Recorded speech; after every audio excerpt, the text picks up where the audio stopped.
when you look back at kind of the totality of your career, what are you most proud of?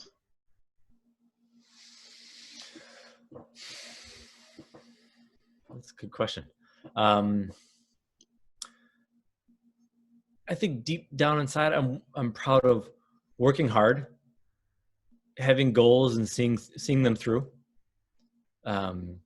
Whether it be goals to, swim my best time at a dual meet, or to, making an elite team, or going to a special, high caliber meet, or really swimming your best times.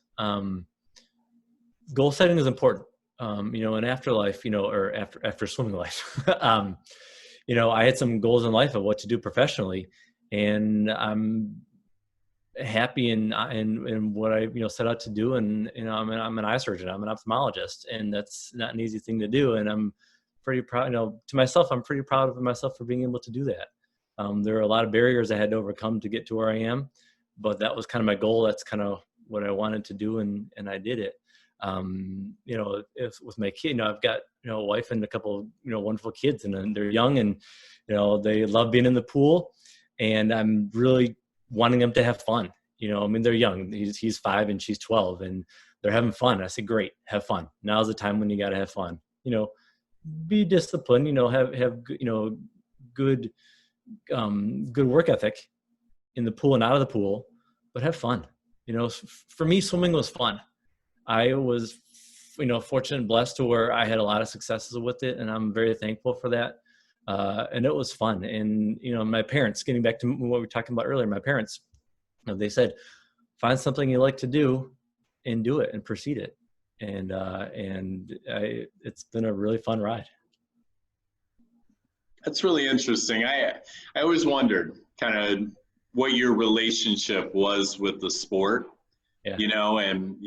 Obviously seeing your rise and then a little stumble and then a rebounding, I was always very curious kind of, what happened in the middle, and you've done a great job of kind of filling that in for me.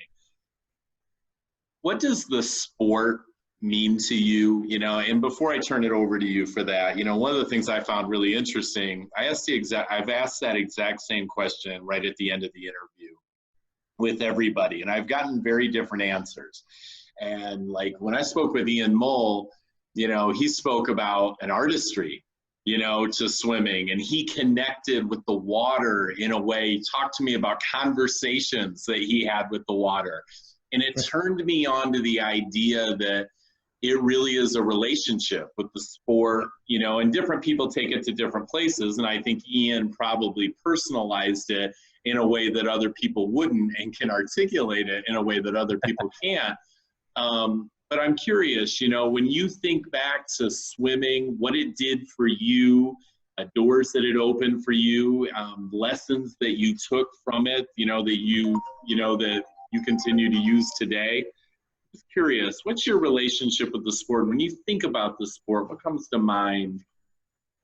Big picture. Yeah, big picture. Happiness, and kind of set the stage for me in a lot of different ways. I think we touched on a lot of different things. Being like I said, a family-oriented kind of a sport, at least, earlier on for me personally, and I know a lot of my friends, to me, family is real important. And, having my family at the meets always, helped me, give me extra encouragement and support. I made a lot of great friends along the way that some of them I'm in contact with and are some of my best buddies. And, you always kind of have that, to stare at a black line for 2 or 3 hours at a time, it gives you a lot of time to think. And in the conversations you do have with your friends, they're kind of going through that pain with you. And so you kind of develop a special relationship, with those teammates. That's kind of helped me appreciate other people and things that they go through, and try and, be able to empathize with them. It's been, we talked about goal setting, really it's helped me a lot in life with goal setting, but, professionally, personally, family, with my family, with a lot of things, even exercising now. I mean, I don't swim all that much anymore, but I still exercise. I've got into cycling a bit. I try and get in the pool when I can, but there's really no pools. I think the closest pool to me is about, 20 minutes away. I kind of come and go in spurts as far as, maybe I'll train for a few weeks or a few months at a time, and then something comes up and I'm out for the pool for a few months. And I still enjoy it. I love being in the water. It really makes me happy. I feel it's kind of tough getting back into it. As I'm finding the older I get, the more difficult it is to kind of get back in the swing. But after you go, you have a few swim sessions, you kind of feel good. And that's kind of one of my happy places. I know that Tony Anderson is going to hear this because he watches all the videos, and he's going to be happy to hear it makes you happy. I don't think anything makes Tony happier than hearing that swammers find some happiness in the water. I like that term, swammers. I've never heard that term. I like that one. That's a good one. That's the past tense, right? Right.